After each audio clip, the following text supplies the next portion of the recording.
I just want to say thank you so much for your time and for talking to me today.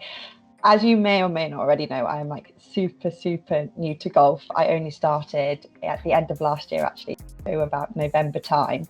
And then obviously speaking to you is going to be super interesting. I'm going to bring you right back to when you started and see if you remember if any of the challenges, basically. So do you actually remember when you first started golf?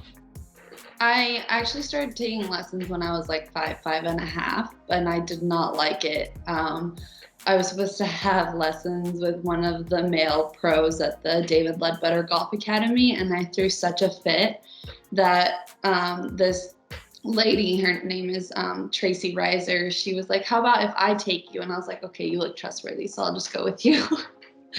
And so I started taking lessons with her when I was like 5.5, and I would go, a couple of times a week to learn how to swing a golf club, and she just made the game of golf super fun for me.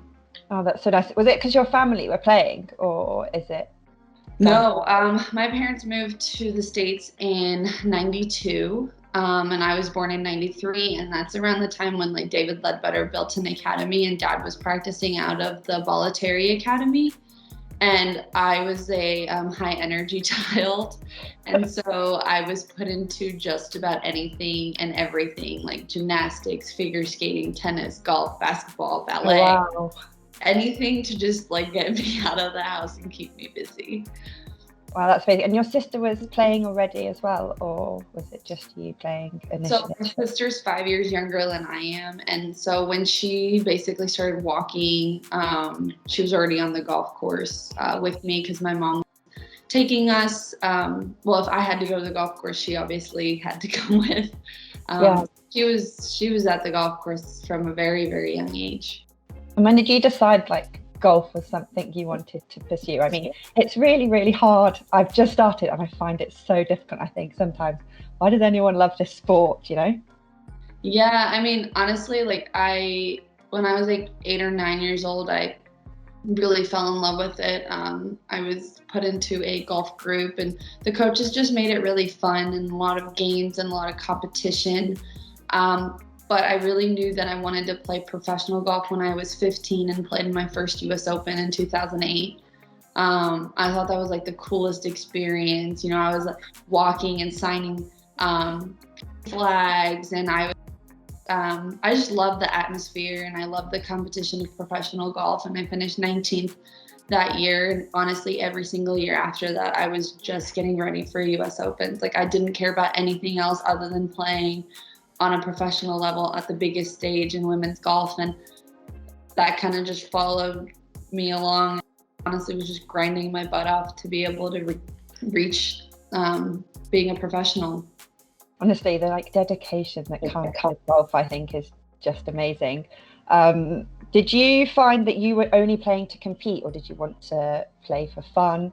Were your friends playing? I think when I was younger, it was definitely more for fun. We competed in different things every single day. It didn't matter if it was like 8 of us chipping into a bucket and the last 2 standing, got water sprayed on them on a hill or whatever it was. The competitive juices and like that pressure of having to do something immediately was always there. Just the adrenaline was amazing. So that's kind of how it started. And then obviously it evolved into competing and the love of competing. I'm not the type of person that'll go and play a golf course for fun. I wouldn't call myself like a golf course nerd. Mm-hmm. I'm definitely a golf nerd. I love to sit and watch TV and watch golf on it and learn that way. But I'm not one of those people that's like, oh, let's go play like, a sick golf course for fun. Unless it's Augusta National, then I will definitely always show. But I'm not one of those people that's like eager to go play a golf course because it's, in the top 100 golf courses in the world. I'll appreciate it while I'm playing it, let's say for a tournament or something like that. But I'm more in it definitely for the competition aspect. Yeah, no. Have you introduced any of your friends, like, as they're older into golf? No, all my friends play golf. Because I was going to ask, basically, is for someone who's just started and is older, golf is extremely hard and you are much more self-conscious, I would say, especially hitting the really bad shots. And I don't know if you have any advice for new people starting. What would you say to them, especially when they're like in their 20s, 30s, even like 50s? I would say don't be self-conscious. I mean, that's the beauty of golf is you think it's hard. I still think it's hard. It's a game that you will never perfect. It's a constant chase of perfection. But actually you have to learn to deal with the imperfection. And that's where a professional will be kind of differs themselves from like the regular amateur. Even if we aren't playing well, we still have to figure out a way to score, figure out a way to win. You'll listen to a bunch of players that have won tournaments that say, I actually didn't hit the ball that great, but I was able to scramble. So I think anyone starting the game, I would say, start easy, have fun with your friends, have a couple of cocktails and just have a good time. There's really no reason to pressure yourself into hitting the perfect shot. As long as the ball keeps going forward and not behind you, you're doing great. Yeah, I think it's that beginner hurdle, that starting hurdle, because once you get over that, everyone is obsessed with golf.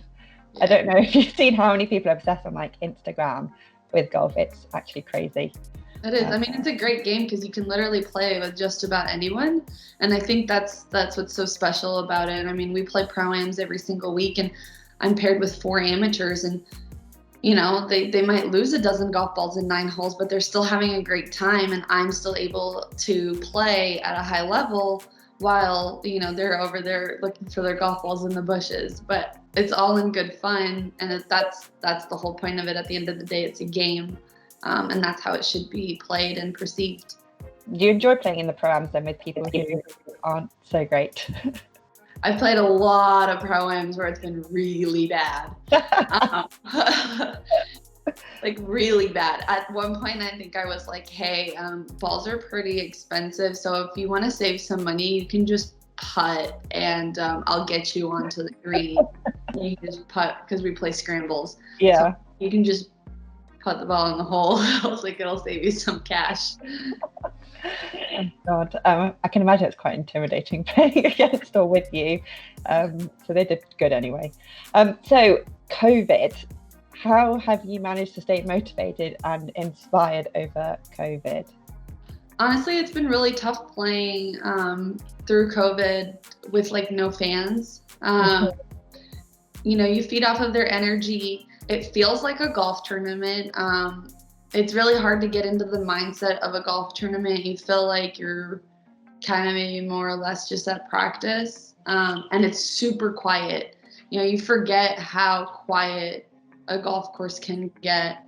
You're so used to hearing the crowds cheering, for other players, for birdies. There's always hustle and bustle around you. So that's been quite an adjustment for me specifically. I've been on tour for so long that it's just ingrained in.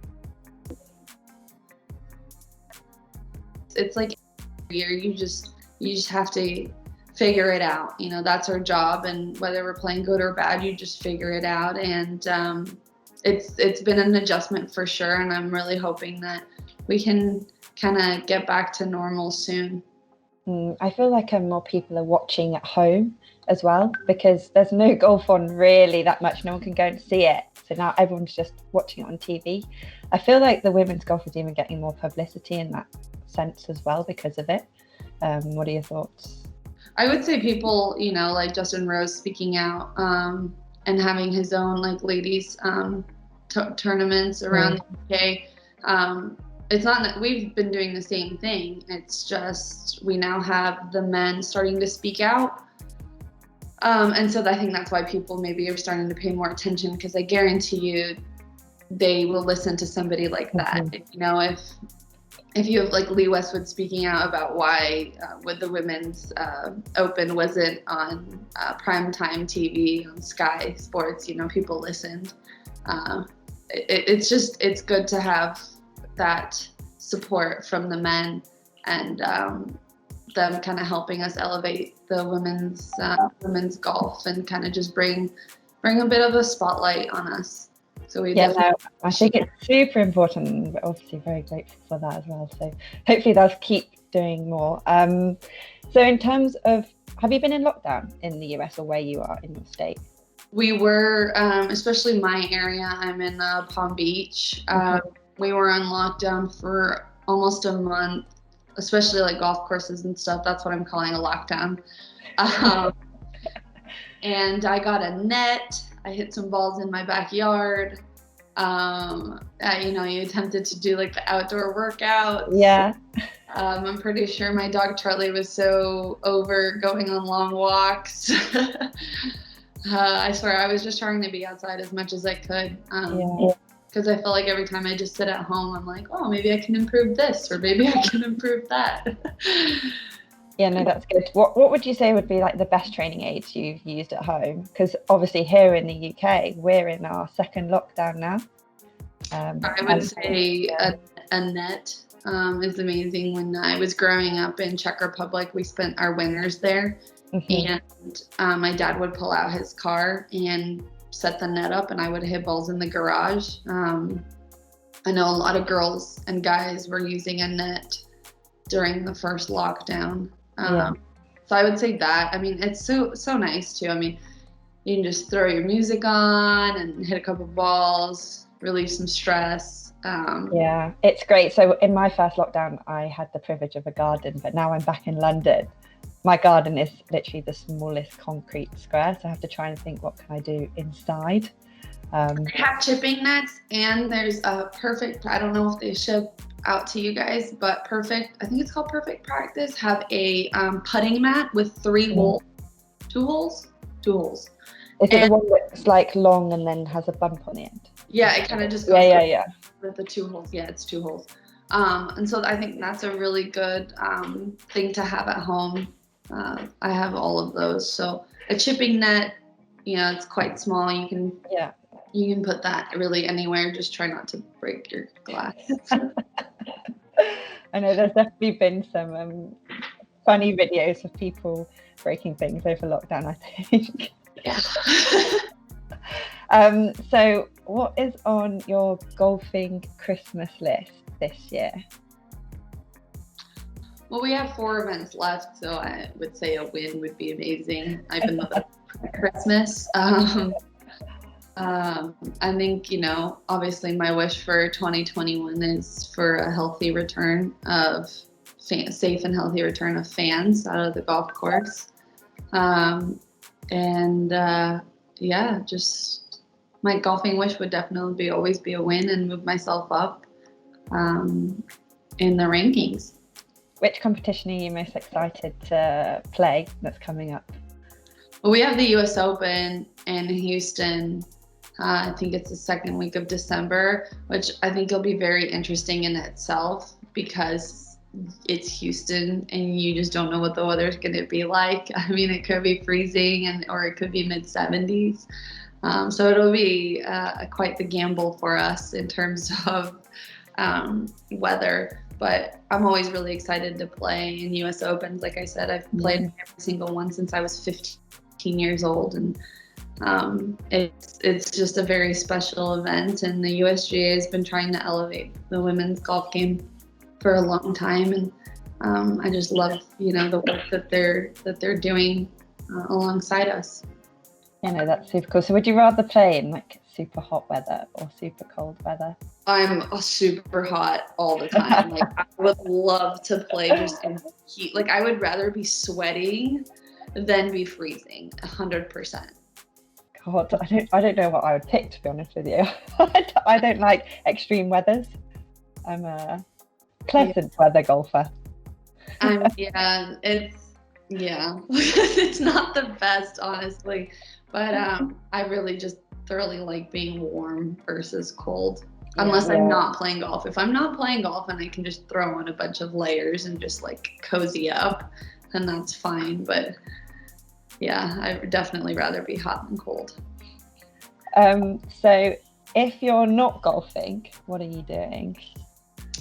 Hanging out with my dog Charlie. What kind of dog is he? He's a mini golden doodle. Oh, so cute. time. Oh, yep. Oh, he's adorable. This is Charlie. He's the best boy. And I like to read books. What are you reading at the moment? Think Like a Monk. A monk? Oh, okay. What's that about? It's just about your brain and how you basically work from what you've learned as a child to how to apply yourself to be better, going forward, and how self-talk works and stuff like that. It's more of an educational. I've read more mindless books. This one I really have to concentrate in on. Yeah, no, I love nonfiction. I'm not going to tell you what I'm reading at the moment. I decided I want to take up poker in lockdown 2.0, so I'm reading poker books. Oh, so random. But nonfiction are the best, I would agree. What else do you do? So you're reading, you're with your dog. Well, pre-COVID, I was hanging out with our friends, playing board games, and just being at home. Really appreciate the time that I can be at home. I organize a lot, and so every time I come home, it looks like a tornado has hit upstairs. It's like you open your suitcase and the explosion just happens. So organizing that, being motivated enough to organize that, I think is like the toughest part of my job. But yeah, just kind of being at home and being normal for a little bit before I go back on the road. That's nice. So you're an Adidas athlete. So what does being sponsored by Adidas mean to you? I've been with Adidas since I was like 13 years old. Wow. Yeah, very long time. That's a long time. They're just an amazing company. I mean, they listen to the athletes, what our needs are, especially when you sit with the design team. They really want your feedback on their apparel. They're always so supportive, and it really is like a family. I feel like every time I especially go out to Carlsbad, California, it's like I'm coming home. Everyone's so friendly, and it really is this family feel. But like I said, I mean, everything that they put out has been tested or has been kind of co-designed with athletes in mind. It's so special because everything is so functional. We were talking about how I don't like playing in cold weather. Well, their cold weather gear is actually some of the best gear that's come out recently. I always said that when I get cold, my shoulders, I get pains up here. Well, now there's fleece sweaters with like the neck that comes all the way, almost over your mouth. So stuff like that, and it's like I said, it's a family, and I'm just so blessed to be part of such a great company for such a long time. That is cool. Is there any particular piece that you've been involved with that you're particularly proud of? Honestly, when I first came out on tour, we only had the Bermuda short. And the very long, kind of close to the knee short, and I was like, please can we make like shorts? So now we have a 5-inch inseam short, which I love, and I'm a big vest girl. I love a good vest, and so a lot of the vests that are in line, I've always been like, hi, can we yeah, and I mean, like I said, they really listen to us, which is incredible. And every single time they come out with something, they always ask us for our input, and you see it in the line. That's awesome. Do you have a favorite pair of Adidas golf shoes? No, I don't. Honestly, I love anything with like the Boost technology in it. Okay, so what is your go-to Adidas golf outfit? What are you wearing? I love wearing the Adi skirts. I love like the sporty look, and I always usually wear their long sleeve SPF quarter zips. Yeah, I love those as well. And I just always, and like my signature basically is I just always tuck my skirts into. So I love, that's like my go-to. I'm obsessed with the Adidas golf dresses. Honestly, in the last like year or two, they've really been really good. We've worked a lot on fits and functionality of pockets, shorts, and I love like the different pops of color. You have a black dress with, you know, a coral short underneath it. I think those are really neat. So definitely kind of always like athletic but girly is more or less my style. Yeah, I think you've got some good inspo fashion, golf inspo on your account. I've definitely stalked you a little bit. But also another good point is pockets. Pockets are so annoying when women don't have pockets. Where are you meant to put everything? I have to always give it to the guy. Can you hold this for me, please? I know, and you know how deep the pockets are, especially for us. We've been able to have pockets that are wide enough and deep enough for our yardage books and stuff like that. I think it's super important. Yeah, no, for sure. Anyway, thank you so much for your time. I really appreciate it. And it's a pleasure to talk to you. No, thank you. And I wish you the best of luck in your upcoming comps as well. Hope you'll get your Christmas wish. Thank you. Appreciate it.